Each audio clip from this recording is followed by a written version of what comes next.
Bonjour, mon cher frère, ma chère sœur, que la grâce et la paix de notre Seigneur Jésus reposent sur toi et sur ta famille aujourd'hui et pour toujours. Ici, c'est le pasteur Antonio Junior qui vous parle. Et une fois de plus, je suis ici pour prier pour toi, pour ta famille, ta santé, ton travail et tout ce que Dieu t'a donné et t'a béni.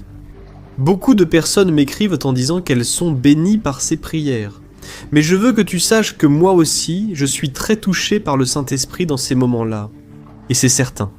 Si tu n'as pas encore été touché, si tu n'as pas encore été transformé, continue de prier avec moi ici, le matin et le soir. Et je n'ai aucun doute que Dieu accomplira une œuvre dans ta vie et dans ta famille. Amen. La parole du Seigneur ne revient jamais sans effet. Et ici, je ne parle pas de religion. Je parle seulement de la parole de Dieu, et elle est puissante pour changer ta vie. Je sais que beaucoup d'entre vous sont tristes en ce moment, sont découragés, mais je suis sûr que le Saint-Esprit va toucher ton cœur aujourd'hui. Amen. Et je veux maintenant saluer chaleureusement nos frères qui prient avec nous, d'autres pays, en plus des nombreux Brésiliens, qui vivent aux États-Unis, en Europe, au Japon. Nous avons ici, aussi parmi nous, des frères portugais, angolais, mozambicains et de tant d'autres endroits. Recevez toute mon affection particulière et bien sûr, vous qui êtes ici avec moi, vous êtes sur ma liste de prières. Amen frère. Petit rappel, si vous n'êtes pas encore abonné à ma chaîne, abonnez-vous en cliquant ici. Sous la vidéo, une petite cloche apparaîtra à côté. Activez aussi cette cloche de notification. Et vous aussi, si vous n'êtes pas encore membre de ma chaîne, cliquez sur le bouton « Rejoindre » qui se trouve juste en dessous de la vidéo, d'accord ? Vous aiderez des œuvres caritatives, vous recevrez en cadeau mes livres numériques et vous contribuerez aussi à ce que ce ministère grandisse de plus en plus. Amen frère. Pour commencer le message d'aujourd'hui, je voudrais lire avec vous un texte qui a été écrit par l'apôtre Paul, qui va nous aider à comprendre qui nous sommes et ce que Dieu attend de nous. Regardez ce qui est écrit. Tous ceux qui sont guidés par l'Esprit de Dieu sont enfants de Dieu. Car vous n'avez pas reçu un esprit qui vous rende esclave pour retomber dans la crainte, mais vous avez reçu l'esprit qui vous adopte comme enfant, par lequel nous crions « Abba, Père ». Regardez cela, frères. Ici, il est question de notre véritable identité. Maintenant, nous qui appartenons à Jésus, nous qui l'avons reçu comme Seigneur et Sauveur, nous sommes devenus enfants de Dieu. Et maintenant, nous avons été libérés du péché, libérés de ce monde et de la condamnation éternelle. Ainsi, nous n'avons plus à vivre dans la peur, ni à être prisonniers de la culpabilité, car nous avons déjà été pardonnés. Somos filhos de Deus. Amen. Et ce que j'ai ressenti très fortement dans mon cœur ici, de vous dire aujourd'hui, c'est que nous devons savoir quelle est notre identité. Notre identité en Dieu va définir quel est notre but, le sens de notre vie. Parce que lorsque nous comprenons qui nous sommes en Christ, nous n'acceptons plus de vivre prisonniers de quoi que ce soit. Et alors nous commençons à profiter de la liberté que Jésus a déjà conquise pour nous, là, à la croix. La Bible dit dans Galates, chapitre 5, Que se Jesus nos libertou, nous ne devons plus vivre sous un joug d'esclavage. Frères, ne laissez personne vous asservir, ni le pasteur, ni le leader spirituel, personne dans votre maison. Vous êtes libres pour servir le Seigneur. Et je sais que beaucoup de personnes, parce qu'elles ne savent pas qu'elles sont aimées, pardonnées par Dieu, laissent les autres déterminer leur identité. À cause de l'opinion des autres, à cause des circonstances de la vie, elles pensent toujours qu'elles n'ont pas de valeur, que Dieu ne les aime pas, que le Seigneur va les abandonner à tout moment. Frères, nous sommes sauvés par la grâce. Ce n'est pas par notre mérite, ce n'est pas par nos propres efforts, mais c'est par ce que Jésus a fait pour nous sur la croix. Et Jésus est ressuscité. Et maintenant, le Saint-Esprit vient habiter en vous et en moi. Quand Jésus est entré dans notre vie, nous avons cessé d'être orphelins, et nous sommes devenus des enfants bien-aimés du Père. Amen. Et il est tellement important de connaître notre identité, l'amour que Dieu a pour nous, que Jésus lui-même. Lorsqu'il a commencé son ministère, il avait besoin d'avoir cette certitude qu'il ne serait pas seul. Et la Bible dit que, lorsqu'il a été baptisé dans le Jourdain, le Saint-Esprit est descendu sur lui sous la forme d'une colombe.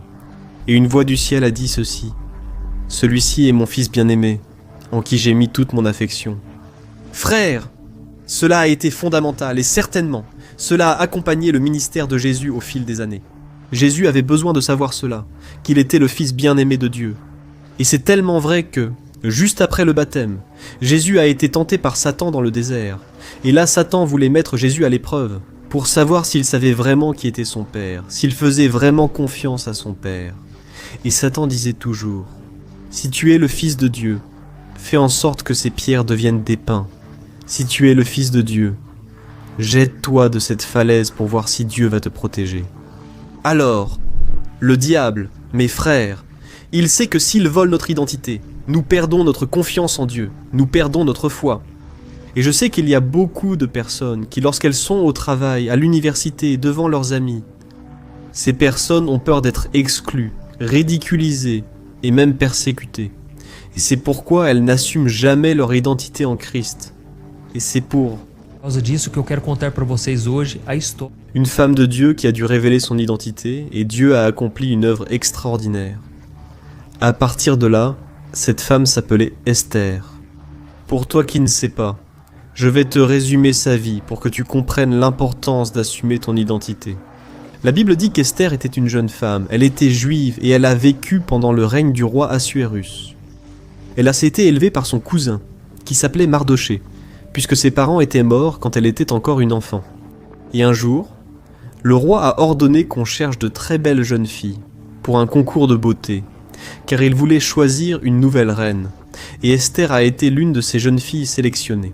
Le roi Assuérus était déjà marié, mais il voulait avoir une autre reine à ses côtés. Parce que sa première épouse, la reine Vasthi, n'a pas voulu obéir à ses ordres de se montrer devant les invités lors d'un banquet. Et ce comportement a été considéré comme une offense à l'autorité du roi, et à cause de cela, son épouse Vasthi a été bannie du palais. Alors, le roi Assuérus a décidé de choisir une nouvelle épouse, lançant ainsi ce concours de beauté, qui a abouti au choix d'Esther comme sa successeur. Et la Bible dit qu'Esther s'est préparée pendant 6 mois, en appliquant de l'huile sur son corps, en choisissant les plus beaux vêtements, en arrangeant ses cheveux. Pensez au niveau de préparation requis pour se présenter devant le roi. Et quand elle est arrivée ce grand jour-là, le roi a été impressionné par la beauté d'Esther et l'a choisie comme nouvelle reine, sans savoir qu'elle était juive. Fait intéressant, le mot Dieu n'apparaît pas dans le livre d'Esther, mais le Seigneur agissait en coulisses, préparant Esther pour un rôle très important dans son plan de salut. C'est parce que, plus tard, Esther serait puissamment utilisée par Dieu pour accorder une grande délivrance au peuple juif, parce qu'ils allaient tous être tués. Et je vais t'expliquer. La Bible raconte qu'à cette époque, l'un des hauts fonctionnaires du roi, appelé Haman, détestait profondément les Juifs et voulait se venger d'eux. Alors, il a fait en sorte que le roi signe un décret ordonnant que tous les Juifs soient tués et que leurs biens soient confisqués en un seul jour. À cette époque, dès que le roi signait un décret, il était impossible de revenir en arrière. Mais à ce moment-là, le cousin d'Esther, Mardochée, s'est précipité et lui a demandé de l'aide. Il voulait qu'Esther parle au roi, pour qu'il ait miséricorde envers son peuple. Elle a eu très peur, car personne ne pouvait se présenter devant le roi sans y être invité, sinon il serait tué. Et je veux te lire ce que le cousin d'Esther a dit. C'est dans le livre d'Esther, chapitre 4. Regarde ce qu'il a dit. « Ne pense pas que, parce que tu es dans le palais du roi, tu seras la seule parmi tous les Juifs à échapper. Car si tu te tais en ce moment, le secours et la délivrance surgiront d'autre part pour les Juifs, mais toi et la famille de ton père périraient. Et qui sait si ce n'est pas pour un moment comme celui-ci que tu es parvenu à la royauté. Regardez cela, frère. » Et c'est à ce moment-là qu'Esther a compris l'importance de révéler sa véritable identité. Le roi avait ordonné que tous les Juifs soient tués. Imaginez maintenant Esther, sa nouvelle reine, annonçant qu'elle était juive. Elle aurait pu mourir sur le champ. Esther aurait donc pu se cacher et éviter cette confrontation. Mais, au lieu de cela, elle a décidé d'affronter ses peurs et a tout dit. Frère, c'est là que nous voyons le miracle du Seigneur. Esther aurait pu être tuée sur le champ. Et lorsqu'elle a décidé de révéler au roi son identité de juive, elle en a profité pour exposer le plan maléfique d'Aman, qui était l'officier du roi. Et savez-vous ce qui s'est passé? Le roi a annulé ce décret, a sauvé tous les Juifs de la mort et a même ordonné la mise à mort d'Aman. Regardez ça, frère, quel miracle merveilleux. Et jusqu'à aujourd'hui, les Juifs célèbrent la délivrance que Dieu a accordée à son peuple à travers la vie d'Esther. Alors, Quelle histoire intéressante, je crois que je t'ai expliqué d'une manière simple, que tu as pu comprendre. Et, tout comme Esther, nous pouvons aussi traverser des situations où les gens voudront savoir la raison de notre foi. Pourquoi ? Nous suivons les chemins du Seigneur parce que nous allons à l'église et nous ne pouvons pas cacher notre identité. Jésus lui-même a dit que si nous ne le confessons pas devant les hommes, il ne nous confessera pas devant le Père. Mais si nous confessons Jésus devant les gens, il nous confessera devant le Père. Amen. Alors, n'aie pas peur de montrer qui tu es.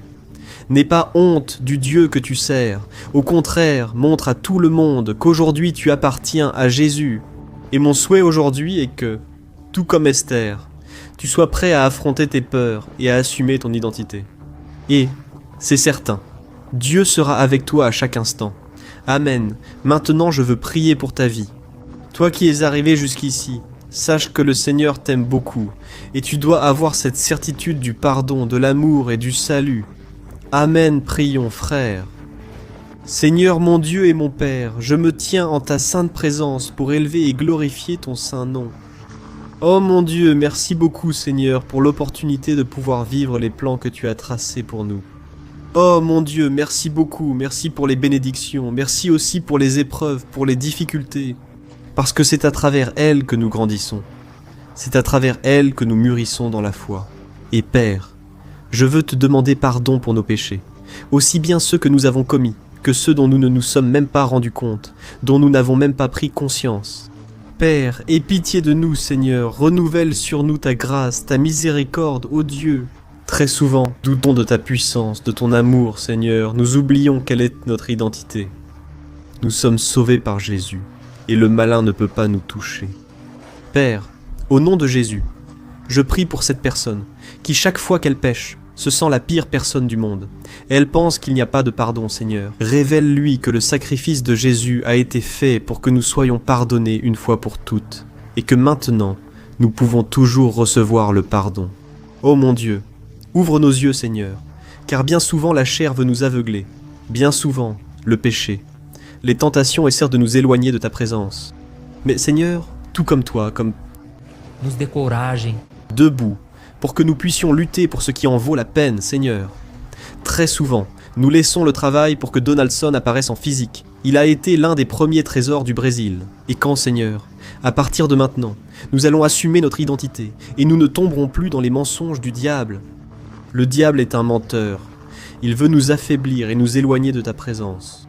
Mais maintenant, au nom de Jésus, Père, nous utilisons l'autorité de ton Fils Jésus et nous chassons tout le mal, que toute tentation du diable tombe à terre. Nous sommes lavés et rachetés par le sang de l'agneau, et nous avons le pardon, le salut. C'est pourquoi, mon Père, je te demande que le Seigneur donne à chacun de nous la capacité de vaincre les batailles de la vie. Père, nous comprenons dans ce message d'aujourd'hui que nous sommes des enfants aimés du Seigneur. Nous comprenons que le Seigneur nous a choisis malgré nos péchés et nos imperfections. Et maintenant, Seigneur, à cause de cet amour, nous décidons de te choisir chaque jour de notre vie, car nous ne sommes rien sans ta présence. Père, bénis donc la vie de ce frère et de cette sœur qui ont prié avec moi chaque jour. Déverse ta bénédiction, ta force, ta protection. Seigneur, que tu les protèges de tout danger et les délivres de tout mal. Au nom de Jésus, je prie et je te remercie déjà pour tout ce que tu as fait et que tu feras encore dans nos vies. Amen. Gloire à Dieu. Bonjour mes frères, que la grâce et la paix de notre Seigneur Jésus-Christ soient avec vous. Je suis le pasteur Antonio Junior et aujourd'hui je veux vous inviter à participer à cette prière pour votre vie spirituelle, basée sur le psaume 91. Nous allons prier Dieu en demandant protection et force pour surmonter les attaques de l'ennemi qui ont ébranlé notre foi et plusieurs domaines de notre vie, y compris la santé physique et mentale. Et avant que nous commencions à prier, j'aimerais beaucoup que vous laissiez ici votre demande de prière. Pensez à quelqu'un avec qui partager cette vidéo. La bénédiction de Dieu doit être partagée. Nous ne pouvons pas la garder seulement pour nous. Et je suis sûr que cette prière d'aujourd'hui va marquer votre vie pour toujours. Vous qui traversez des épreuves, vous allez comprendre la profondeur de ce psaume. Et peut-être que vous vous demandez, Mais pasteur, pourquoi le psaume 91 ? Qu'a-t-il de si spécial ? Et je vais vous le montrer aujourd'hui. C'est l'un des psaumes les plus connus de toute la Bible. Et il y a une raison à cela.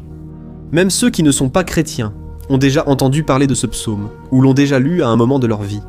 Il est fréquent de voir la Bible ouverte à ce psaume 91 dans les maisons et entreprises, comme une sorte d'amulette de protection. Dans certains endroits, la page est même jaunie à force d'être restée ouverte si longtemps. Mais bien souvent, la personne ne lit même pas la Bible, elle laisse simplement ce psaume exposé. Mais la vérité est que le psaume 91, c'est bien plus profond que ce que nous imaginons, et nous ne pouvons comprendre sa véritable signification qu'en le regardant avec un regard spirituel. Si nous faisons cela, nous comprendrons qu'il s'agit de l'une des prières les plus puissantes de toute la Bible. Amen. Donc j'ai l'intention de lire avec vous tout le psaume, mais nous allons le faire par étapes. D'abord, lisons les versets 1 et 2, et prions en nous basant sur eux, puis nous continuerons avec les autres. Que vous compreniez mieux ce qui est écrit, et, avec cela, nous allons prier pour des domaines spécifiques de votre vie. D'accord ? Pour commencer, nous allons lire le psaume 91, le verset 1 et le verset 2, qui disent ceci : « Celui qui habite dans l'abri du Très-Haut et se repose à l'ombre du Tout-Puissant peut dire au Seigneur : Tu es mon refuge et ma forteresse, mon Dieu en qui j'ai confiance. » Nous ne savons pas exactement si l'auteur de ce psaume traversait des persécutions ou des épreuves, ou s'il a reçu une prophétie de Dieu à transmettre à nous tous. Mais, quel que soit le motif, le point central est clair, nous devons chercher notre sécurité en Dieu. Il est notre refuge et notre forteresse contre tout type de mal. Et si nous cherchons le Seigneur de tout notre cœur, et que nous avons confiance en lui, nous ne serons jamais déçus. Aucun ennemi ne sera capable de détruire la forteresse qui est la presença de Deus em nós. Amen. Et maintenant que nous avons compris cela, nous allons prier ensemble. Si tu peux, ferme les yeux et prie ainsi avec moi. Seigneur, mon Dieu et mon Père, nous nous plaçons maintenant en ta présence pour implorer ta protection, surtout pour notre vie spirituelle. Dieu, nous avons affronté tant d'épreuves. L'ennemi a parlé à notre cœur, disant que les problèmes sont insupportables et que nous n'allons pas y arriver. Mais maintenant, nous tournons nos yeux vers toi. Nous croyons que tu es celui qui a la paix, que le monde ne peut offrir. Mets cette paix en nous maintenant, car nous en avons besoin, Seigneur Jésus. Sans cela, nous ne pourrons pas supporter les épreuves que nous avons affrontées. Rappelle-nous, ô Père, que le seul endroit où nous pouvons trouver le repos et la vraie paix, c'est sous tes mains. Là se trouve le refuge, la forteresse dont nous avons tant besoin, et nous croyons que l'ombre du Tout-Puissant existe. Repos et rafraîchissement pour notre âme. Apprends-nous, Seigneur, à avoir confiance en toi et à nous reposer dans tes bras. Nous remettons maintenant entre tes mains nos préoccupations, nos peurs et nos angoisses. Oh, mon Père, je sais que beaucoup de personnes en ce moment sont en dépression, sont en deuil, angoissées, avec leur corps montrant des signes de fatigue et d'anxiété incontrôlables. C'est pourquoi, aide-nous à comprendre que tu es aux commandes de notre santé, de notre famille, de nos finances, de nos relations et de notre cœur. Nous te remercions pour la foi. Nous croyons que le Seigneur nous accorde maintenant la protection et la délivrance. Chaque jour, ta parole dit, dans le psaume 34, verset 19, que nombreuses sont les afflictions du juste. Mais le Seigneur le délivre de toutes. Mon Dieu, nous te remercions beaucoup, car nous croyons que le Seigneur est en train de nous délivrer une fois de plus. Même lorsque tout semble impossible, même lorsque la montagne paraît immense devant nous, nous croyons quand même. Le Seigneur est celui qui déplace les montagnes. Quand nous mettons notre foi en toi, et que nous prophétisons la victoire, c'est pourquoi nous te remercions déjà pour les victoires qui arrivent. Le Seigneur fait de grandes choses et continue d'agir dans nos vies. C'est au nom de Jésus que nous prions. Amen, gloire à Dieu. Oh mon cher frère, ce n'est que le début. Reste ici avec moi, car nous allons continuer dans cette voie. Le psaume 91 est un psaume très précieux, profondément spirituel. Alors, regarde jusqu'à la fin, car ensemble nous allons unir notre foi. Et à la fin, le Seigneur agira puissamment en notre faveur. Peu importe ton problème, peu importe la taille de ton géant, cela peut être une maladie, un problème financier ou émotionnel, Dieu peut apporter la solution à tout dans ta vie. Et je dis cela par expérience personnelle. Si aujourd'hui je suis ici pour te transmettre ce message, c'est parce qu'un jour le Seigneur a posé un regard de miséricorde sur ma vie. J'étais perdu, je me sentais dans une obscurité totale, mais Jésus a allumé sa lumière dans ma vie. Et aujourd'hui je peux te dire, il n'y a rien qui puisse te séparer de l'amour de Dieu, qui est en Christ Jésus. Amen. Alors déclare ceci, je puis tout par celui qui me fortifie. Et maintenant, je veux lire avec toi les versets 3 et 4 du psaume 91. Il est écrit ainsi. « Il te délivrera du piège de l'oiseleur et de la peste mortelle. Il te couvrira de ses plumes et tu trouveras un refuge sous ses ailes. Sa fidélité sera ton bouclier protecteur. Alléluia, frère. Un piège est un dispositif préparé pour capturer et tuer. » Et, à cette époque, les chasseurs utilisèrent des pièges pour attraper des oiseaux ou des animaux. Et le psalmiste connaissait très bien cela, et il l'a utilisé comme comparaison. Il voulait dire que chaque jour, le diable place aussi des pièges sur notre chemin, pour nous tenter, pour nous détruire spirituellement, pour nous éloigner du Seigneur, pour nuire à notre vie, dans les moindres détails. Mais si nous courons sous les ailes du Seigneur, il nous protégera. C'est la promesse de Dieu pour toi. Il va te protéger du poison mortel de Satan, tout comme un aigle protège ses petits. Amen. Alors prions encore une fois. Garde les yeux fermés et écoute cette prière de tout ton cœur. Seigneur, mon Dieu et mon Père, nous restons en ta présence, car nous croyons que notre vie spirituelle ne sera plus jamais la même. Et encore une fois, nous te demandons de ne pas permettre que les problèmes et les difficultés du quotidien nous détournent de notre objectif, qui est Jésus-Christ. Délivre-nous, Seigneur, des pièges que Satan a préparés pour nous faire tomber. Donne-nous la sagesse pour identifier ces pièges avant qu'il ne soit trop tard. Ô Seigneur, délivre-nous de l'heure de la tentation. Ne permets pas que nous fassions des choix qui apportent un plaisir momentané, mais détruisent notre vie spirituelle. Ensuite, aide-nous, ô Père, à toujours courir sous tes ailes, que ta fidélité nous protège de la fureur du dévoreur. Tous les jours de notre vie, au nom de Jésus, c'est au nom de Jésus que nous prions. Amen. Alléluia. Et maintenant, nous allons continuer avec le psaume 91, cette fois-ci, les versets 5 et 6, qui disent ceci.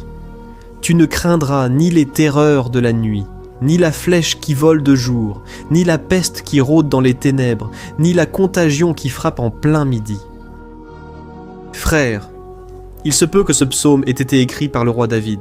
Beaucoup le croient, car il a été un guerrier qui a affronté des ennemis de jour comme de nuit. David savait ce que c'était que d'être sous attaque constante, mais malgré tout, il ne se rendait pas, car il savait que le Seigneur était son bouclier. Et nous aussi, nous devons avoir cette assurance, cette certitude de la protection divine. Nous devons comprendre que la destruction, la tragédie, tout cela peut arriver à ceux qui rejettent le Christ, mais ceux qui font confiance au Seigneur seront épargnés. C'est la promesse de Dieu au versets 5 et 6. Alors, prions encore une fois. Je suis sûr que la présence du Seigneur est déjà en train d'apaiser ton cœur. Il est déjà en train de te préparer pour ce que tu vas voir, pour ce que le Seigneur a pour ta vie. Alors, prions. Seigneur, mon Dieu et mon Père, nous te demandons maintenant de nous protéger des flèches lancées par Satan contre nous et contre nos familles. Ô mon Père, les attaques ont été si intenses que bien souvent nous pensons que nous n'allons pas tenir. On dirait qu'on quitte un problème pour en affronter un plus grand. Aie pitié, ô Dieu, de ceux qui pleurent, maintenant en ta présence. Va à la rencontre de ce jeune homme qui est en dépression. Va à la rencontre de cette personne qui est hospitalisée. De cette mère désespérée, de ce père de famille qui ne sait pas comment il va subvenir aux besoins de sa maison. Ô mon Père, ravive la foi de ces personnes, donne-leur la persévérance, la même que David a eue face aux batailles, face aux géants. Ne permets pas, mon Dieu, que la peur ferme nos yeux. Nous voulons rester fermes en regardant seulement vers toi, ô mon Dieu. Les grandes difficultés, le vide, la tristesse, l'amertume, nous découragent souvent, nous font croire que la vie n'a plus de sens. Mais Seigneur, je te demande ici et maintenant, bénis chaque personne qui écoute cette prière. Et enlève d'eux, mon Père, toute pensée de mort, toute pensée négative, car rien de tout cela ne vient de Dieu, un Dieu d'amour, qui n'a que de bonnes pensées à notre égard. Au nom de Jésus, nous prions. Amen, gloire à Dieu, frère. Maintenant, nous allons continuer dans ce psaume, si beau et béni. Et je crois qu'après avoir lu les versets 7 et 8, tu auras encore plus la certitude que Dieu est avec toi.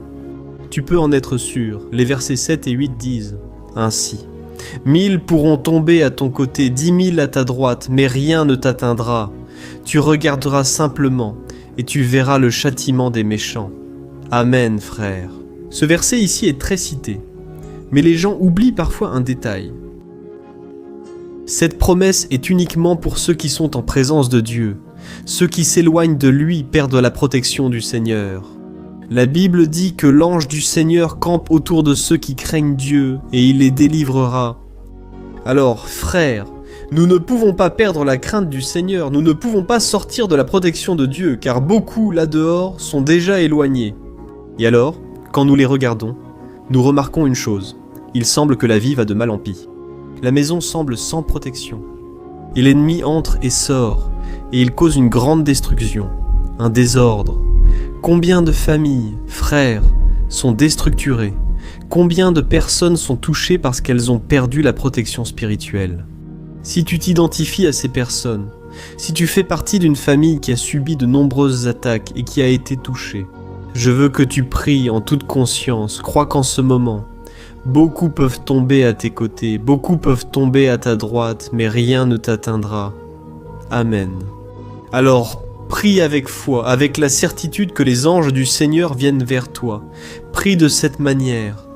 Dieu éternel, nous avons vu des milliers de personnes être vaincues chaque jour parce qu'elles rejettent ta parole et s'éloignent de ta présence.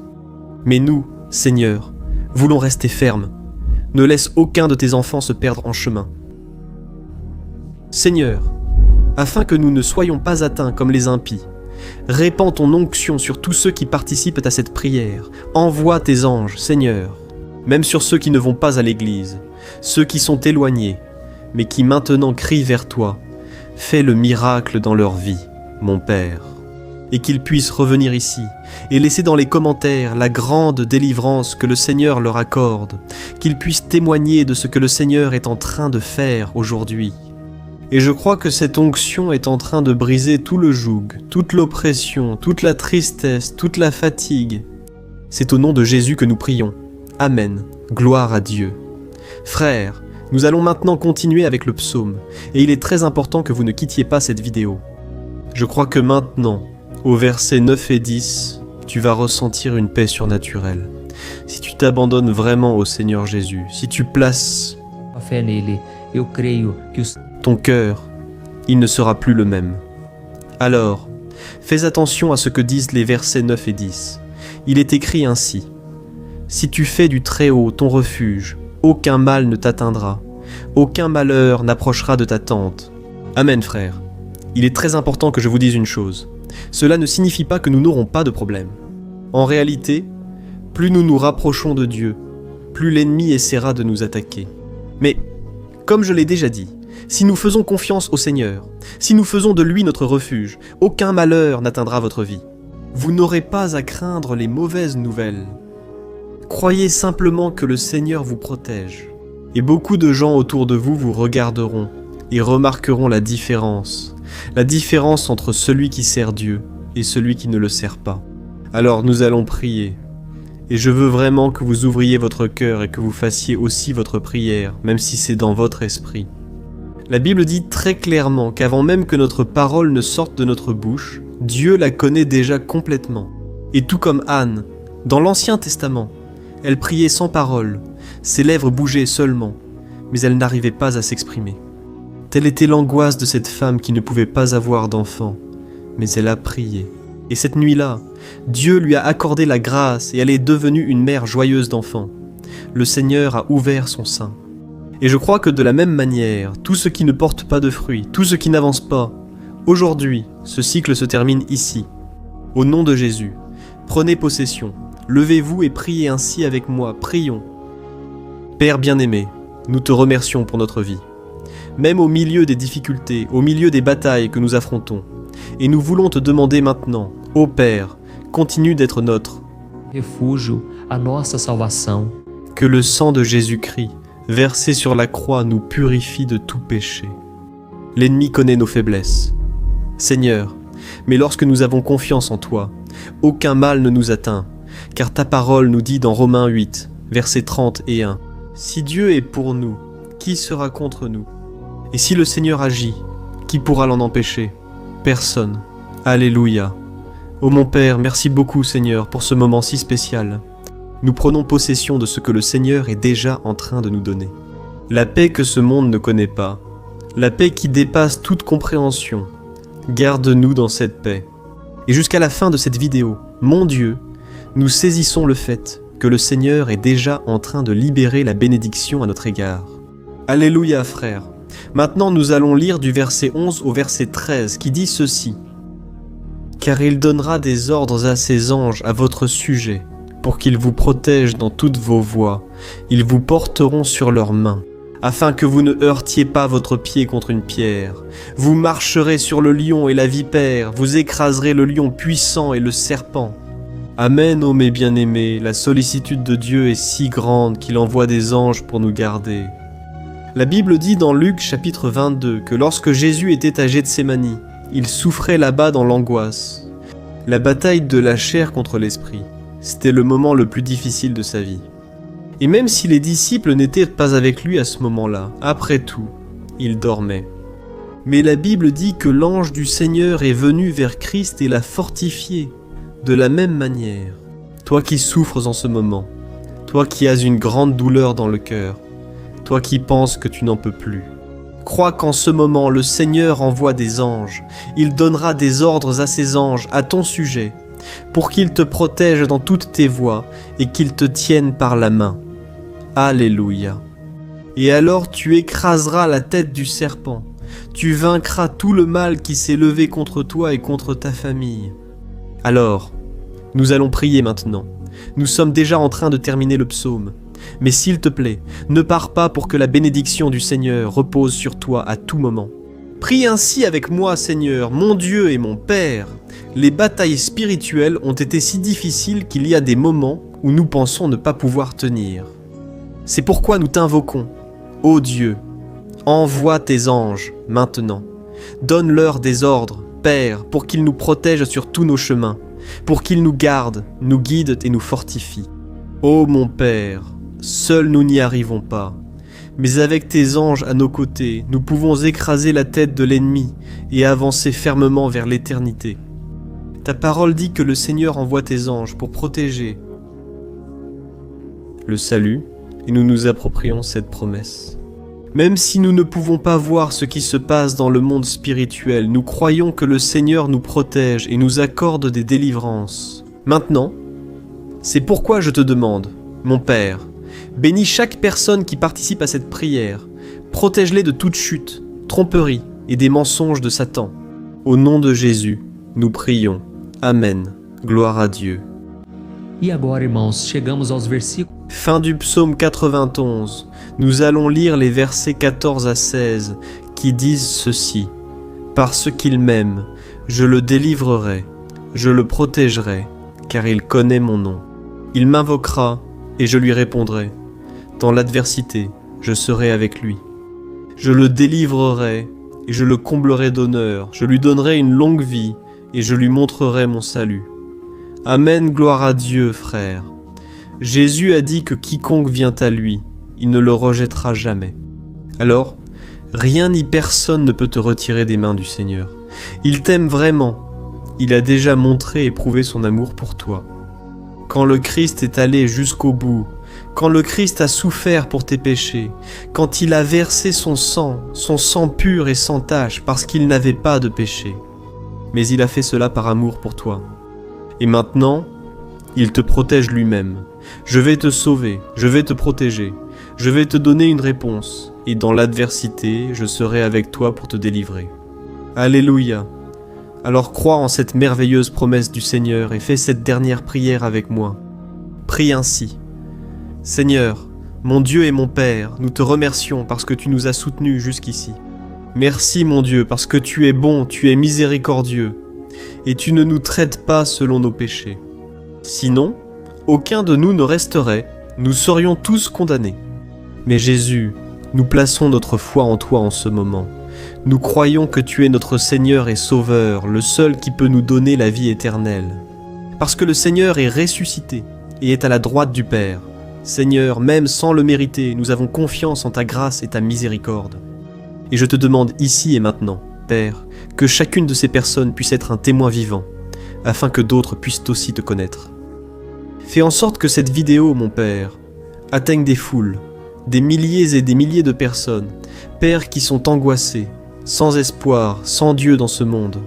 Nous voulons chaque jour, mon Père, nous rapprocher de toi par Jésus-Christ, l'auteur de la foi et qui la mène à la perfection. C'est en ton nom, Jésus, que nous prions et... Amen, gloire à Dieu.